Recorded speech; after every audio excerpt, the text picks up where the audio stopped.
मझी आकाशरे यात्रींकर जीवन बंचाइले SCB hospital अतिरिक्त अधीक्षक उड़ंता विमान में जड़े यात्रींकर जीवन बंचाई चर्चा को आसी ओडिया डाक्तर डाक्तर जनक होती कटक एससीबी मेडिकल अतिरिक्त अधीक्षक ज्योतिर्मय नायक। सूचना अनुसार गत शुक्रवार दिन कौन काम इंडिगो विमान में दिल्ली यात्रा करुले विमान मझी आकाशरे उड़ुवा समय जड़े यात्री हठात असुस्थ हो सीट्रु गली पड़ते डाक्तर ज्योतिर्मय विलंब नक चिकित्सा लगी पड़ते रोगी स्वास्थ्य परीक्षा निरीक्षा जांच करथिले।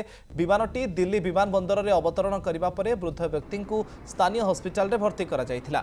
ओडिया डाक्तरंक सेवा और उद्यम को साधारण रे प्रशंसा करा जायछि।